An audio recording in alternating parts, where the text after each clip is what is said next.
Hello, welcome. Who's here? Beth is here. Good to see you again, Beth. What does cream crackered mean? It sounds like something I might relate to, so if you can explain that, it's a great word. Cream crackered. But it's good to have you here again. Ariana's here. Hi, Ariana. It is very sunny here as well. Yeah, it's pretty nice. Lisbeth, welcome. Happy to see you finally made it. I'm glad you like the reference portrait. It's one of my favorite portraits of her just in general. So, yeah, I'm very happy with it too. Kelly is here. Hi. All right. I just washed my hair.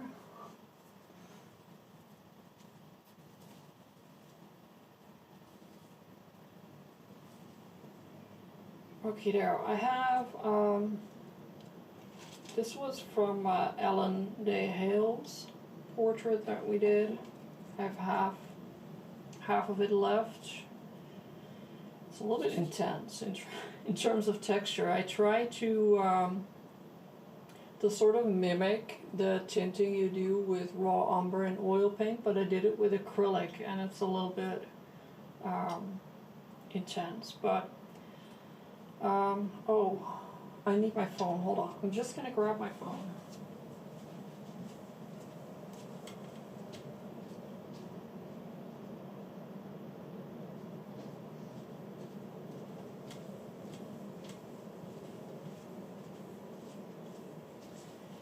There we go.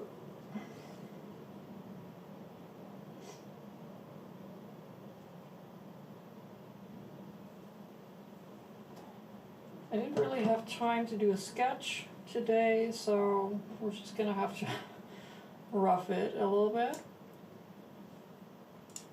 I have on my palette titanium white, ultramarine blue. What's this? Yeah, alizarin crimson, permanent alizarin crimson, and Indian yellow. So I like this portrait because it kind of messes me up. Here's why. I'm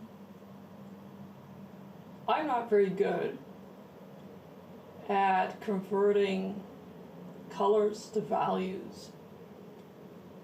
Values to color is not something you usually do. I'm not very good at that. So when I saw this portrait, I was like, what's going on? Because for me, the yellow that is sitting on the right side, so from where we're looking on the right side of her forehead, is darker than the value on the left, the color on the left of it, right? Here, I can show you on my phone. So in my view, this color here, this color is darker than this plane here, right? And then I put a black and white filter over it, and it was not.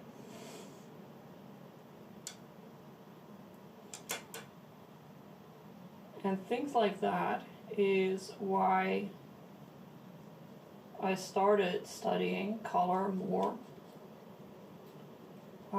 because it simply doesn't always click with me.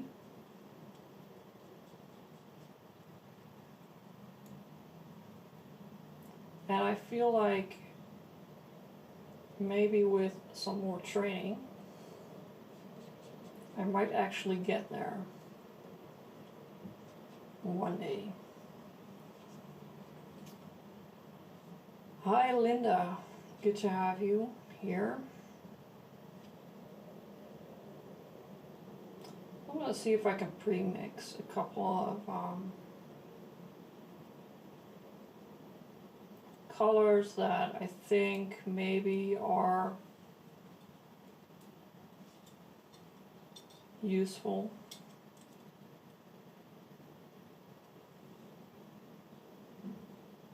And we can talk a little bit about Paula, who lived on this earth for 31 years and apparently created 700 paintings. That is a massive amount of work.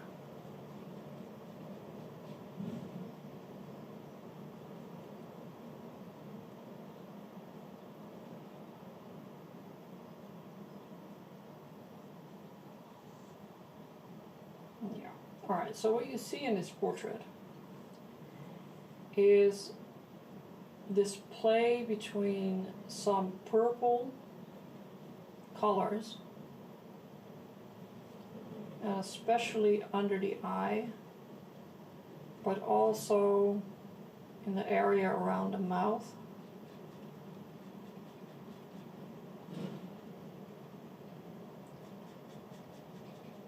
And they support, if you will, the almost yellowish highlights that are on the forehead and on the nose.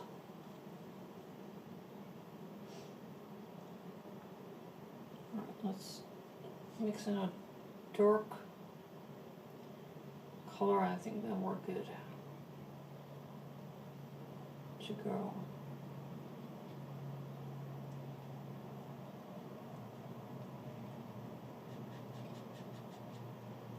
These are all very strong colors.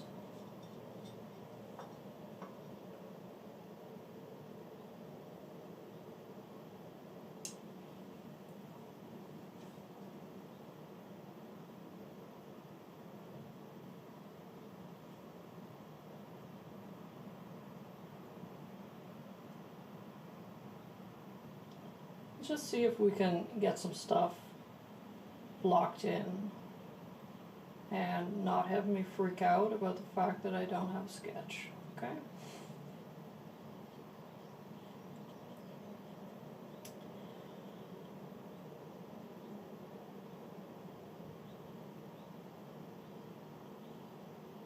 So Paula was a German artist, late 19th century.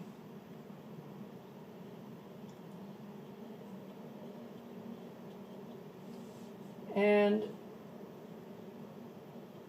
she came from a reasonably well-off family. I think her father, I know he was a railway engineer in Germany, but I think he was also a university teacher. And her mother was from an aristocratic line, if you will. So they were reasonably well off, like financially and socially, until, here's the tea. I love this kind of stuff. Her uncle, her father's brother, yes, there we go, decided that he disagreed. There was a lot of turmoil in Germany at the time, and he actually made an attempt at the life of William I of Prussia, because he disagreed with the way that, I don't even know what, there was something about the unification of Germany. He disagreed, so he got a gun and he shot him up close. And you know, guns being guns at that time, that gun was like, nah, and he sort of injured him in the neck. There was no serious injury, but obviously, yeah, you kind of made an attempt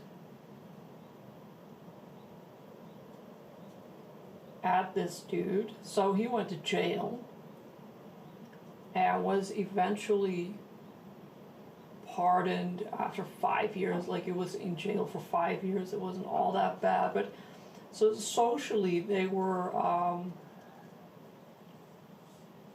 a bit constricted from that moment on. I don't think people were maybe very happy to be seen with them, with, you know, that happening and all.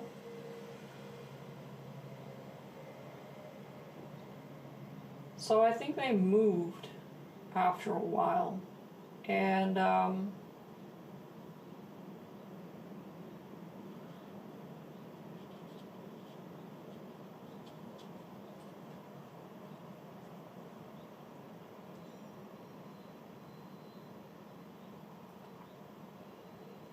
she studied in Berlin for a bit.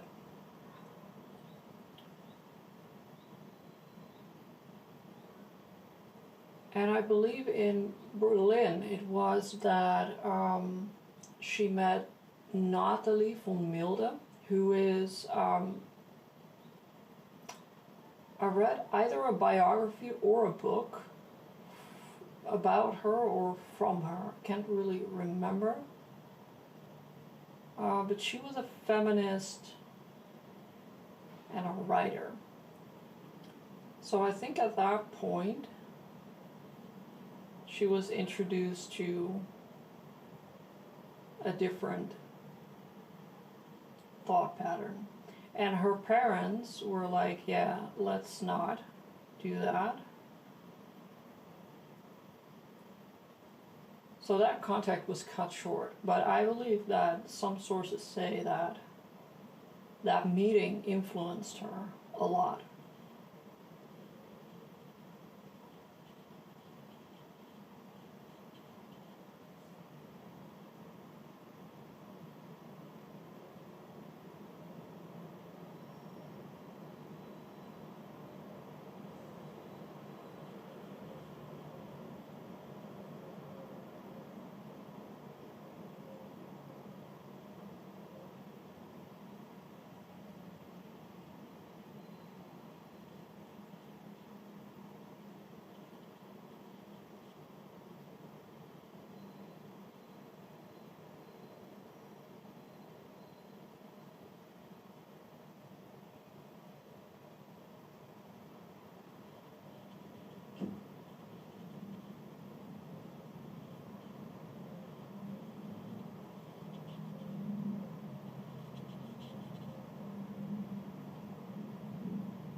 Let's see. Sketch would have been so nice.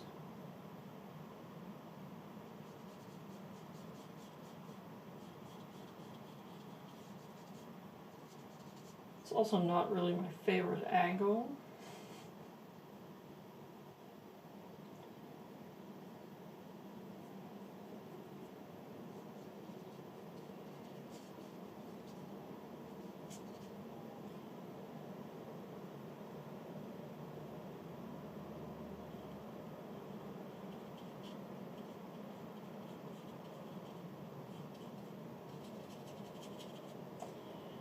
Alright, so she painted most of her works when she went to France, where stuff was happening at that time. I believe she also went to an artist colony somewhere in Germany. But the whole style there didn't really suit her, so she went to Paris. She did meet her future husband there.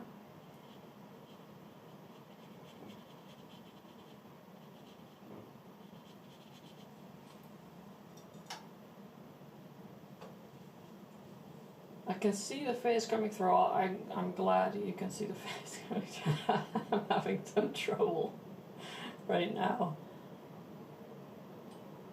Alright, let's go. Let's put the eye in. Beep, beep, beep, beep, beep.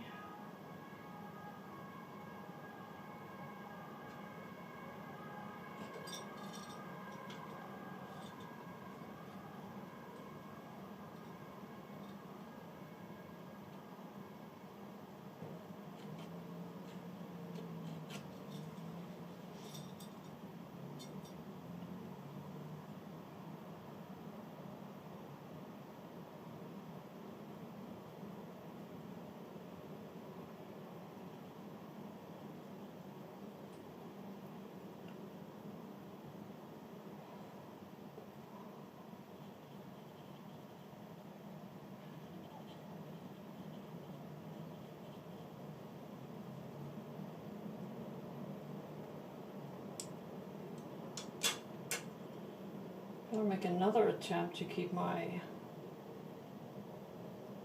brushes separated. It's an ongoing process.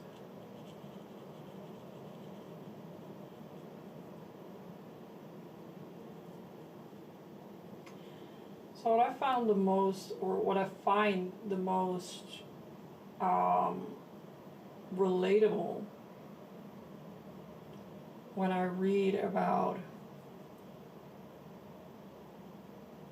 her is that she was very clear that she wanted to postpone motherhood. She married her husband after his wife died. He already had a kid. So she kind of became a stepmother as well.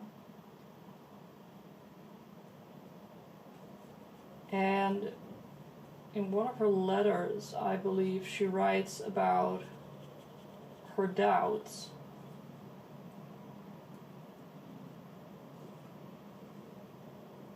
regarding building an art career and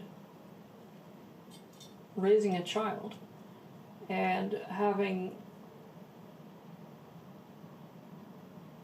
doubts about her ability to combine that. Not necessarily her ability or her lack of ability, but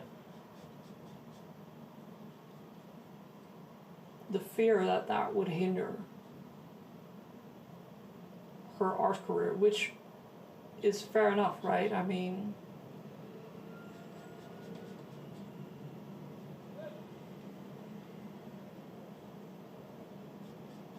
you didn't exactly co-parent during that time. It pretty much came down to a woman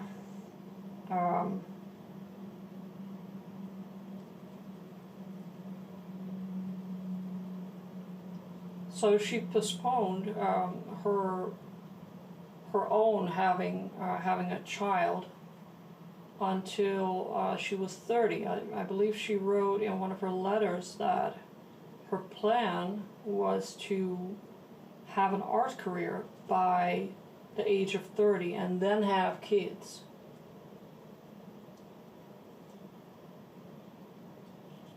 And she did have a career. It wasn't a hugely successful career. Like, she didn't sell a lot of work.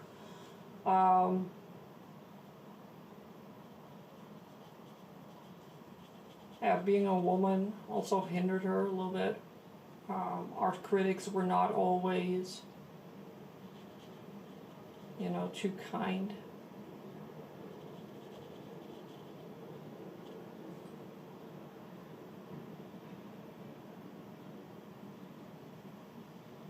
But she produced a massive amount of work in the 2 years, especially before she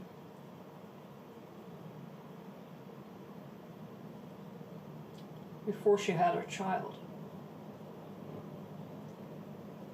And she suffered from what's it called? A clot, a blood clot. Embolism, I think,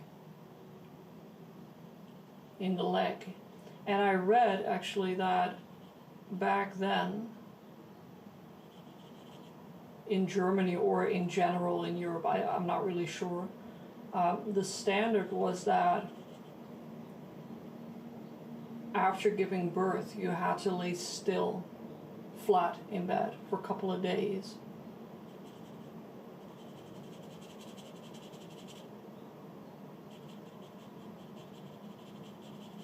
And now the standard is you have to walk, right? You have to walk if you're able to. You have to walk to prevent these issues.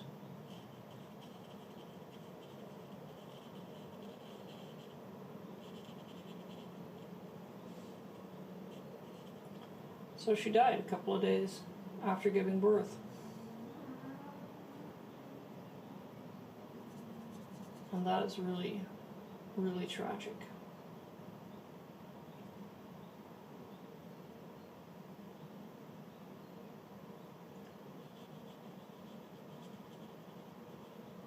Her work was, after her death, picked up by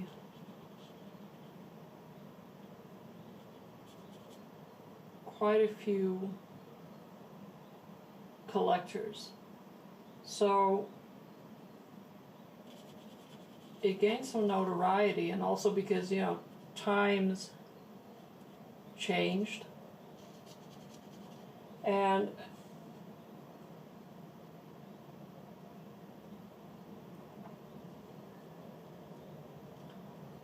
Becker was especially, or at least that's, I think, when you think of her work, you think of those nude self-portraits. She was the first known woman, I'm pretty sure she was not the first woman, but the first known woman to actually do a nude self-portrait, because I think in that time, again, in art academies, women were not allowed to paint from live nude models. So it was incredibly clever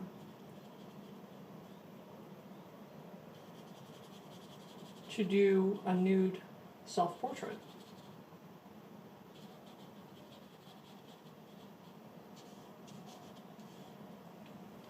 It was also probably not appreciated that much, but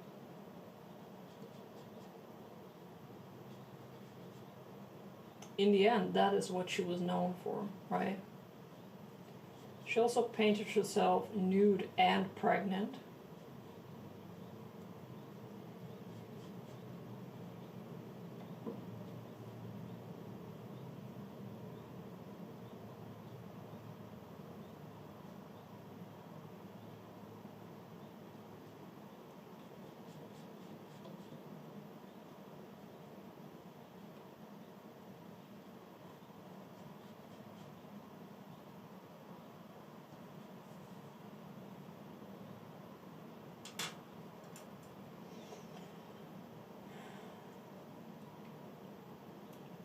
It's like when you hear about people dying from...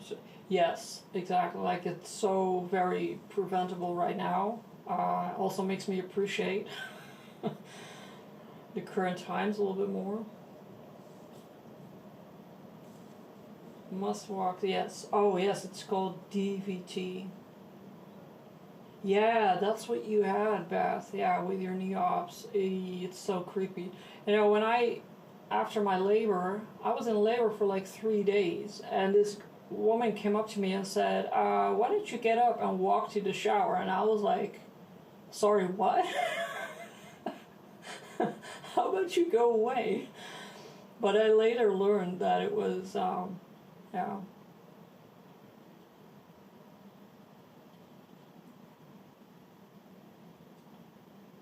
Deep vein, Troy, yes, that's it. Thank you, thank you, thank you.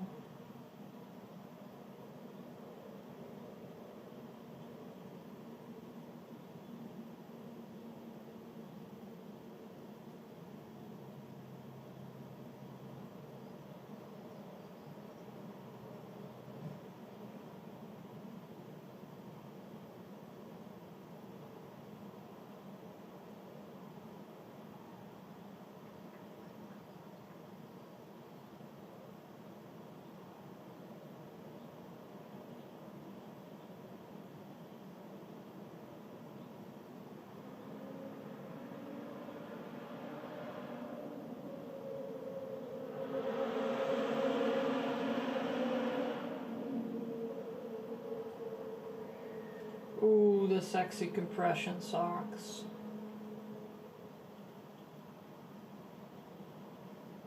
You are one of those people, Beth, who totally rocks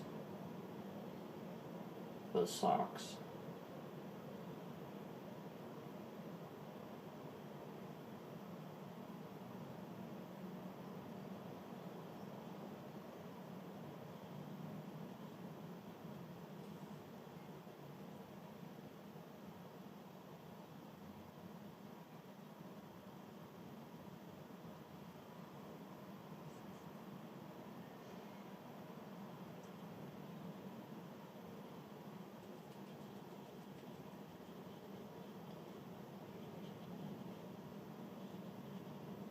So I was reading this afternoon, and apparently Paula is the only woman who, I think in Europe, because I'm guessing, is there a Frida Kahlo museum?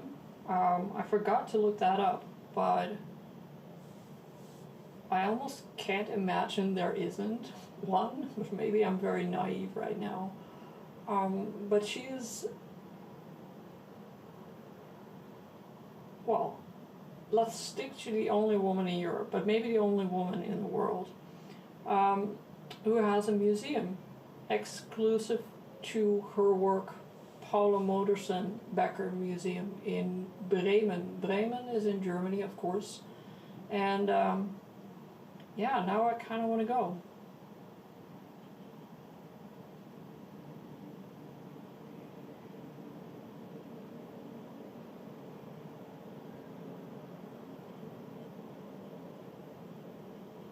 It's not that far by train from here, so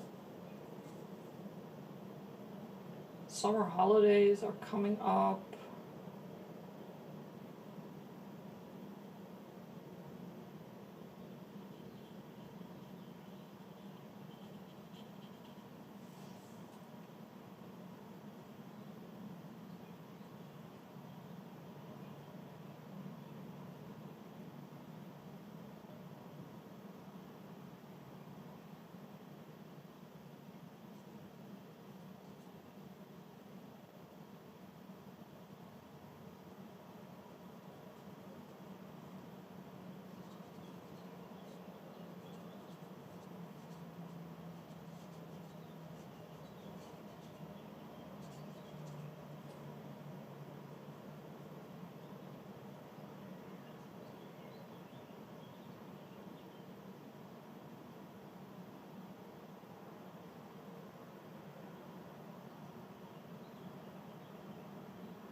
Oh man, I love oil paint so much. I finished my, I had to film my lesson for Let's Face It next year.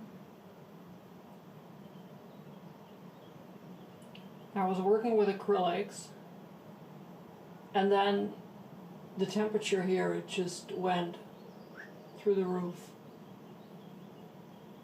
And I don't have like a stay wet palette or anything like that. So that was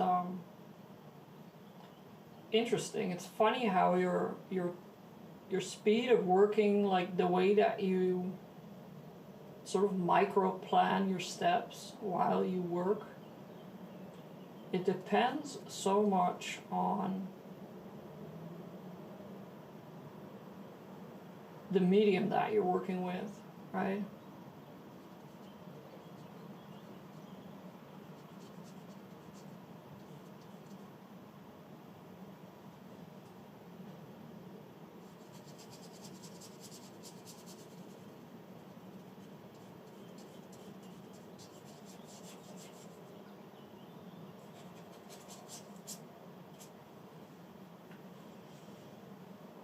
All right.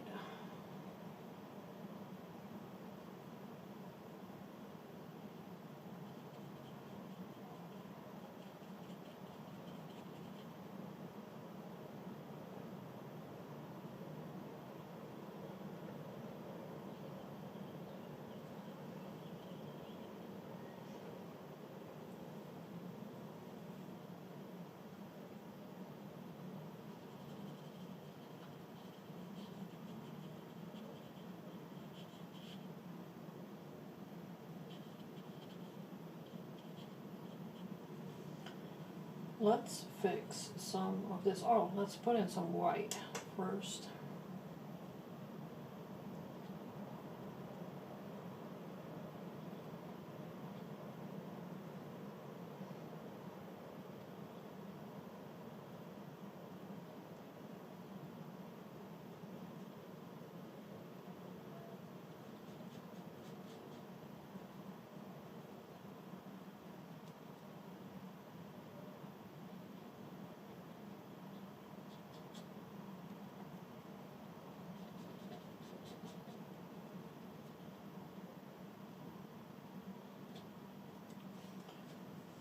Let's see.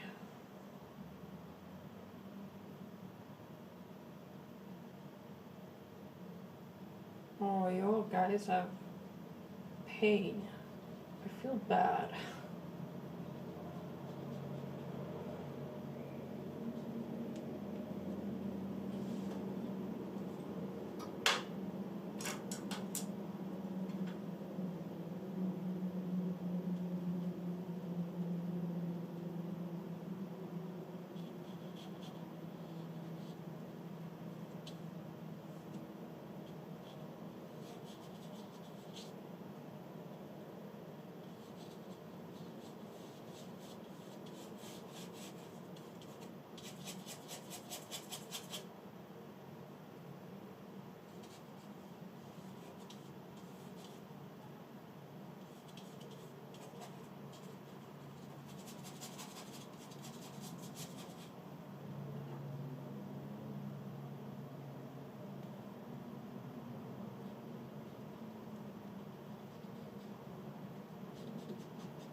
Oh my god, that is a horrible story. Linda, that is so bad.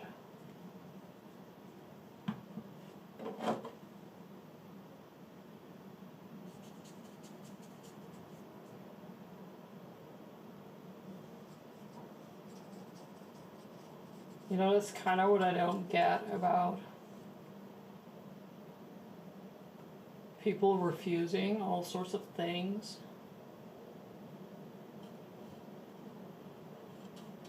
So many people died to make stuff happen, right? So we can treat it.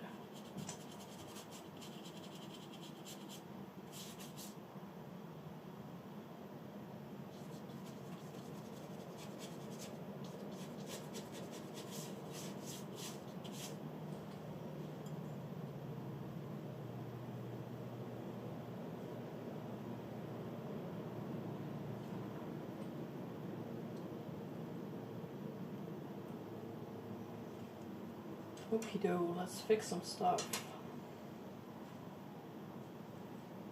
Oh, how are we doing?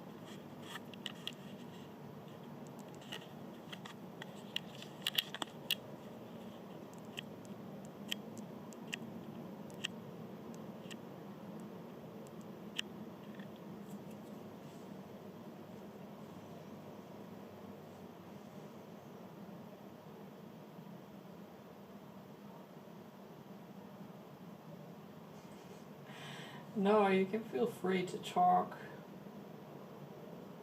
about anything you want.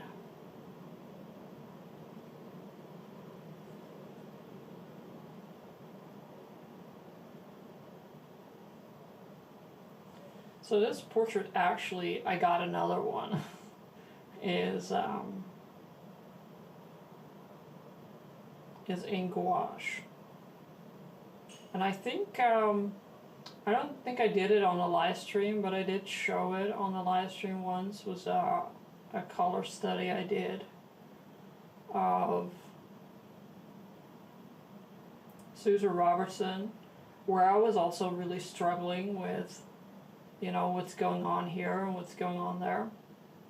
And it turned out that it was in gouache, and I didn't see that.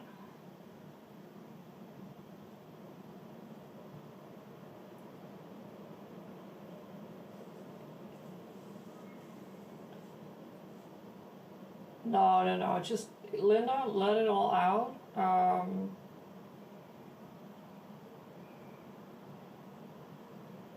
I don't really have like a happy policy here. My artworks are not suitable for that. So,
the interesting thing about finding out that stuff is in a different medium, painted in a different medium than you're painting in, is that it kind of forces you to do stuff that maybe normally you wouldn't have done, right?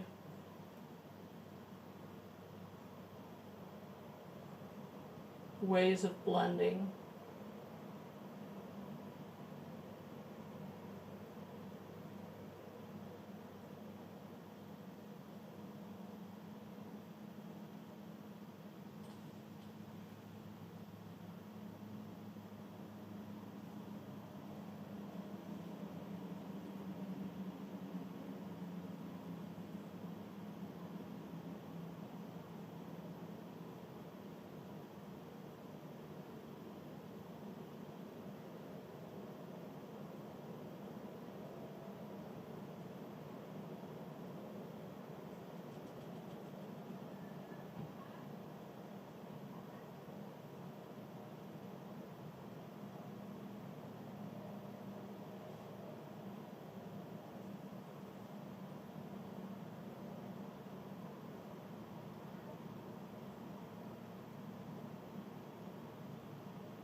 Where's my purple?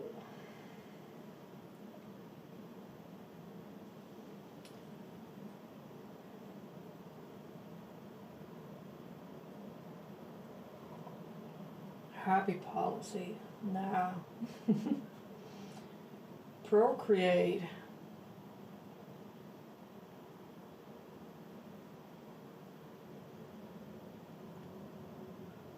I like seeing what people do with Procreate. I used to do a lot of digital work, but just like on a computer.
Okay, let's see if we can bring some of this together.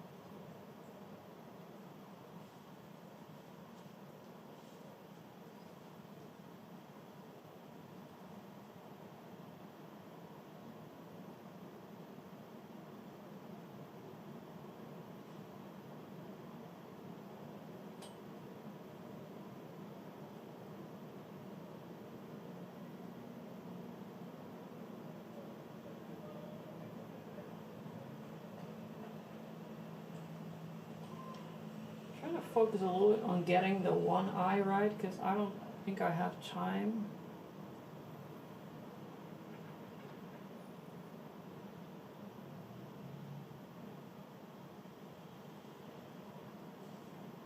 To do the other one as well.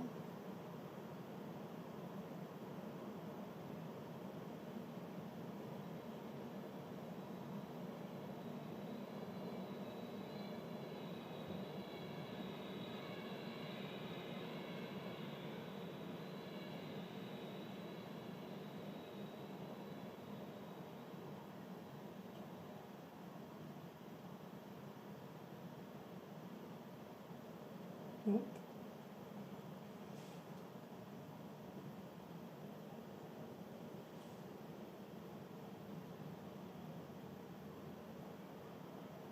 Yeah, yeah. I learned one thing from all of this is that an hour is not long.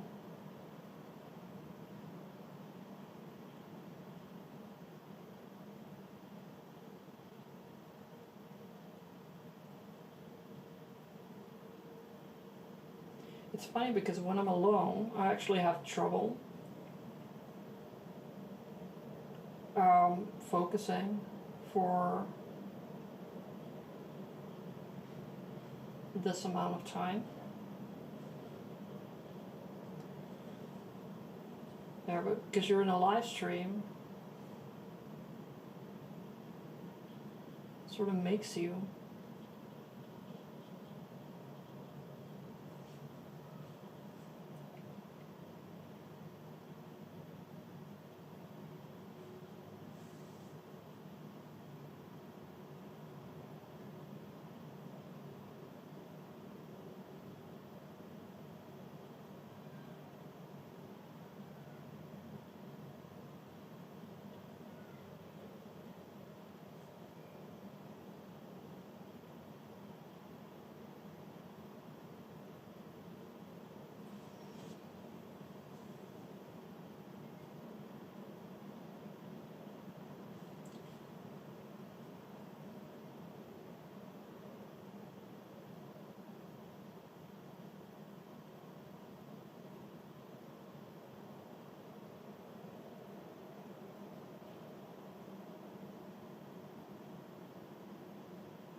It's an incredibly difficult portrait to get the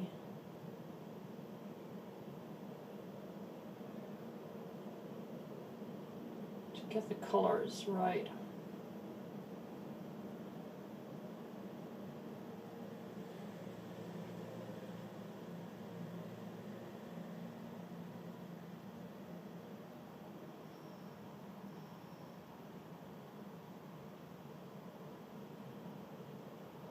So I'm a little quieter, probably, than usual. This is really quite, it's a lot of information.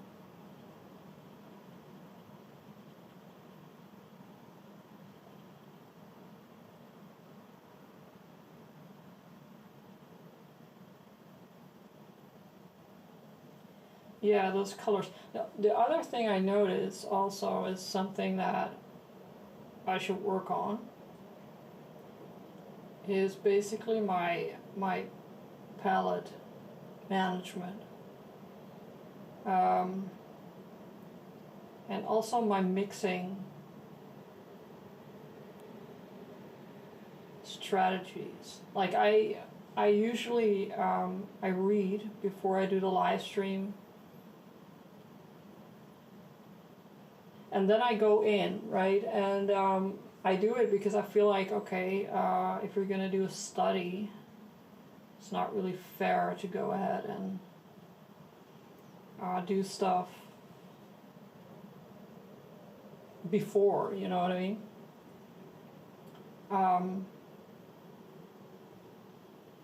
But I was thinking the other day that I get chaotic real quick. Like literally everything, my house, my brain, my digital things, but also my palette. And it bothers me, right? I mean, if it's your thing, it's your thing, that's fine. But it bothers me because it hinders me. It stops me from painting in a flow kind of state where I constantly lose and I'm not sure where my colors are. I see what I do here is I start mixing redder colors here, and then all of a sudden I'm like, oh no, I need a new color, and then I just start here. So I keep, and after a while everything is a big mess, and you don't know where your values or your colors are. So that might be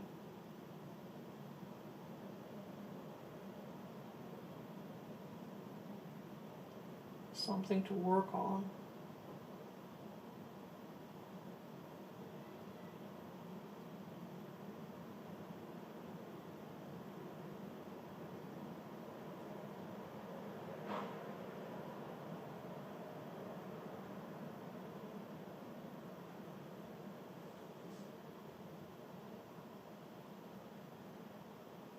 Yeah, you get my chaotic.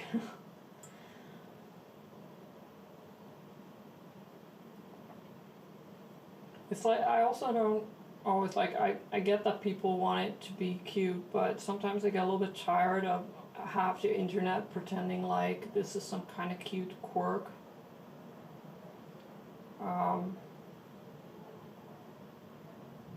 So I don't really know actually how one does such a thing. So I'm kind of interested in looking that up.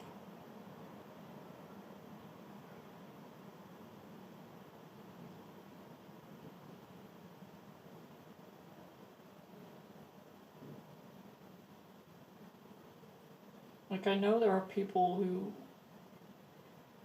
pre-mix their values and their colors. I do it sometimes for an underpainting, but I don't think I've ever done it for a whole painting.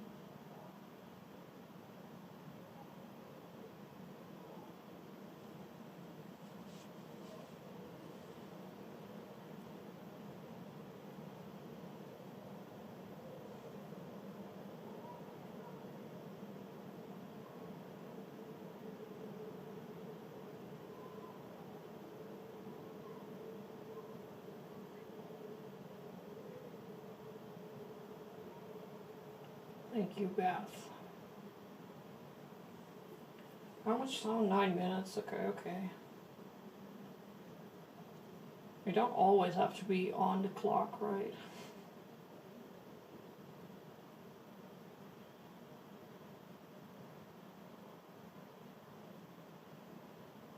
Oh, hey, Dylan. Killen? Why did I call you Killen? I don't know. Dylan, hello.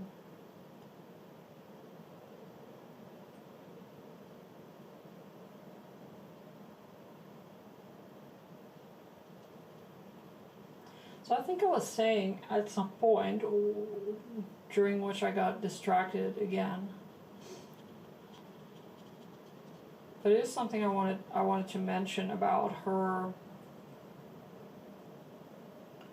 need to be alone. She actually left her husband for a while in order to paint. And I can imagine that during that time, that was very uncommon and very unusual to do. And I was reading it and I was thinking, yes, you know, this is like, I try and explain this to people and they're like, yeah, okay, I guess. When I had my son, I struggled a lot with being a mom and then having to work. I wasn't painting at the time like I was in my free time, but not for a living or anything like that. So it took me 15 years to realize that it's first of all not me, it's not my fault, I'm not a bad mom. And I also realized that the reason why I can't paint with my kid around, or with my mom around, or with anyone else around, is because for me, art and doing art is this all-consuming thing, right? And if somebody is in my field of energy, my space, my house, basically my house,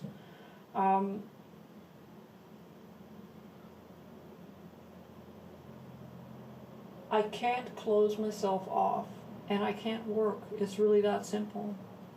people are always like, no, I'm just here, but you won't hear me, or just don't pay attention to me. I'm like, that's not how it works.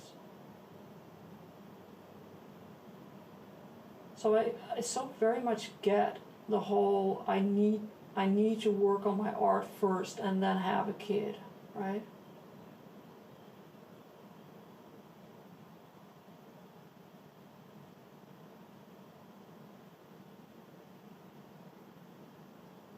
And it's not that I don't like him, or I don't love him, or I don't appreciate him, or any stuff like that.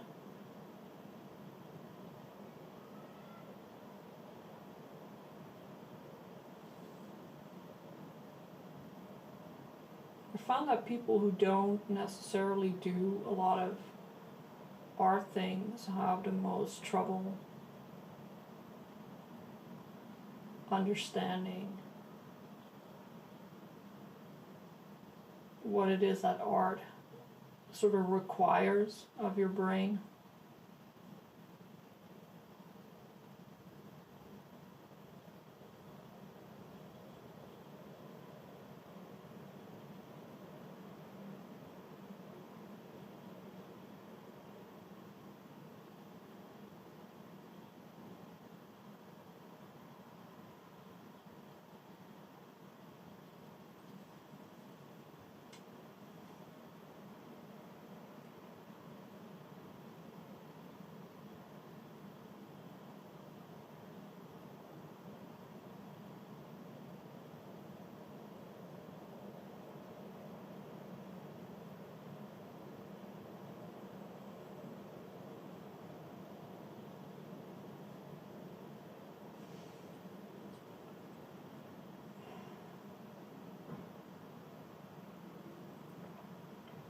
Abolishes makes you feel like I'm like, yeah, you can have the same thing with your dog.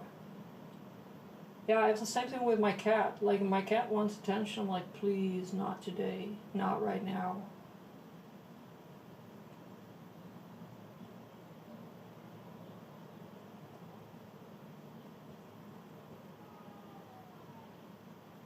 And the other thing is, I was a teenager in the 90s and turn of the century, and I remember very clearly that there was kind of a new female stereotype being pushed on TV, and that stereotype was the preferably single mom of multiple children, reinventing herself and starting, again, preferably $1 million businesses after the kids were put to bed in their immaculate beds, clean, with fresh laundry, and the kitchen was clean. And then mom started her at-home business, and then, of course, got on Oprah Winfrey.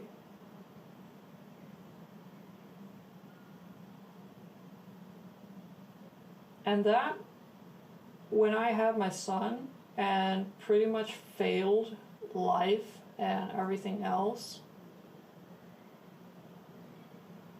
yeah, that kind of stuck with me.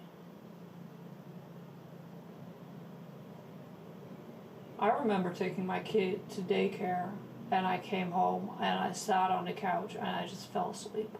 I just crashed out.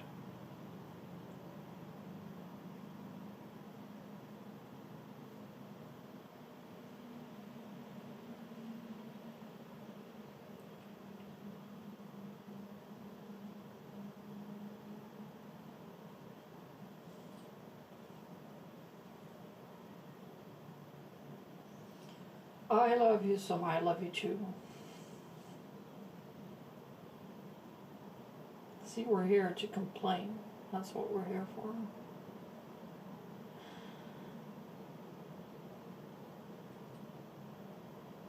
No, I'm just kidding. It's not a complaint. Like, it's... At the time, I thought I was never going to get anything done ever again.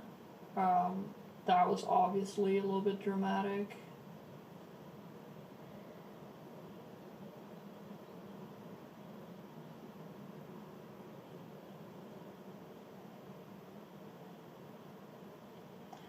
But I was a little bit naive, I think, at the time as well, and very gullible, and I believed everything that was on TV and stuff like that. And that just doesn't help, right? It's just another stereotype being marketed. And just another way, and this is also something I realized like way, way too late.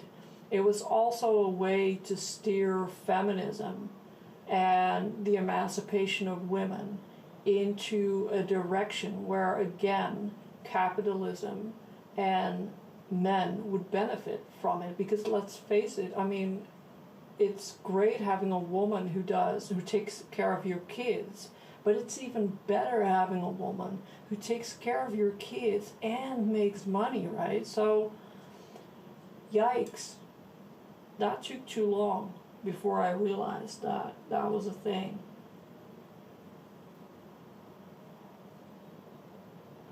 And I felt way too guilty about being a shit mom.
Yes, this is our happy place.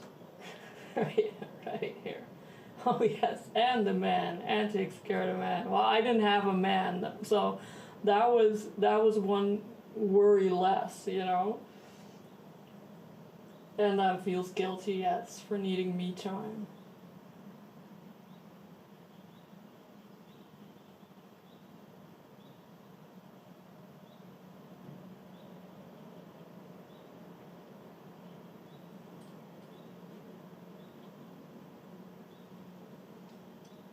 Alright, let's finish up this little bit of paint that we have.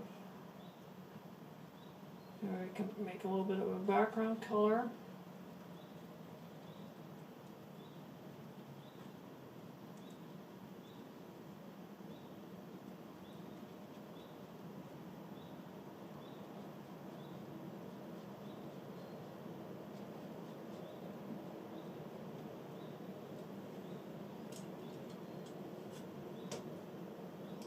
Stinky is our baby. It's funny how you can bond with somebody else's pet over the internet. Like, I love that so much. Every time I see him on your feed, I'm like, hey, hey baby.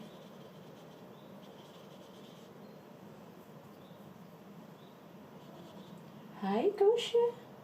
Hi. Oh, that's my other baby coming here.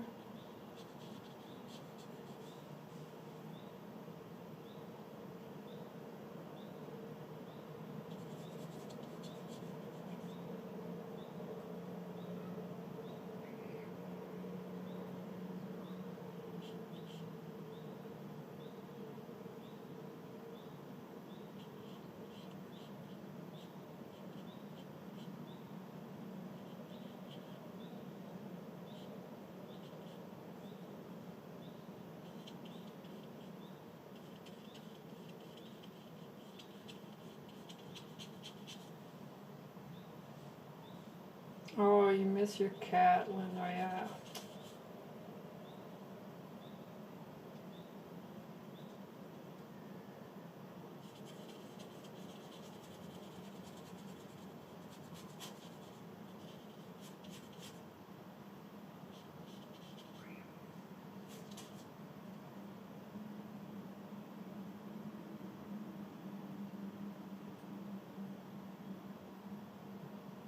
Yeah, she doesn't, she doesn't do the actual vocal meow, um, but she purrs. It's so weird. When I got her, I was like, do you not make sounds or something?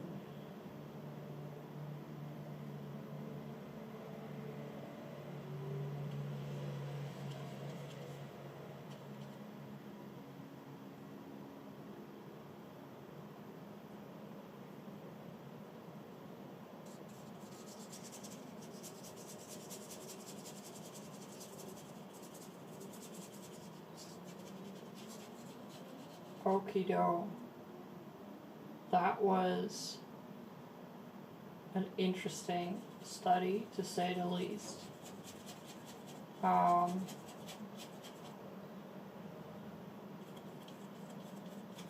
yeah, I continue to underestimate these these types of works. I don't know why. My brain's like, color? Oh yeah, okay, that doesn't look too hard. I find it really fascinating how I am so very critical and insecure, and at the same time I continuously underestimate a lot of the portraits I try to paint, which is strangely humbling, but also I think just like part of the learning process, except my learning process always feels a little bit weird because I'm sitting here alone with you. I wish we could sit in a classroom. That would be awesome. This is a difficult portrait because of the angle. Like, the angle always messes me up. But other than that, there is this stop fiddling. There is this play between the red and the yellow, and I found that I thought I was good with alizarin crimson, and I am good with alizarin crimson, except I think I made it too light, too white, so it becomes a pink, right? And the great thing about gouache is that you can of course dilute it with water and it gets a little bit more transparent. So yeah, I could probably work on this a little bit more and get those, especially here, these are redder areas, right, that are very interesting to do. The interaction between the purple and the yellow is something that is always, I find it tricky, right? I put it on, I think it's purple, and then I paint other things and it turns blue, which is just a relativity of color.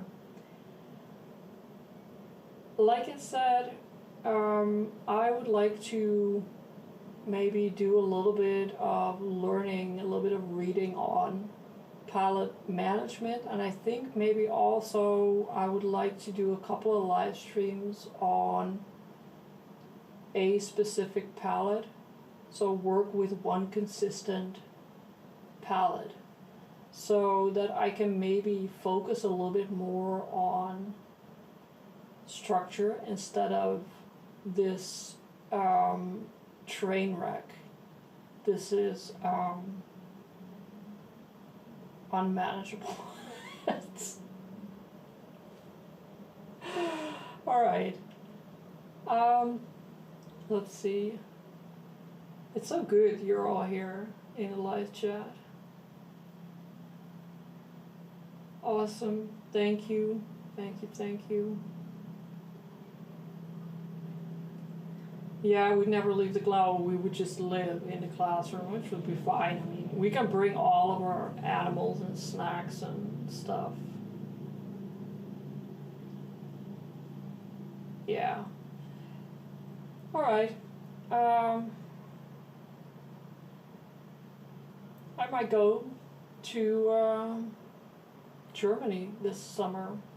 That's an idea. I would seriously like to go to the museum, also for its architecture. You can look it up if you want. There are a lot of photos online. The Nazis tried to break it down. They talked them out of it somehow, so it has a good like backstory, right?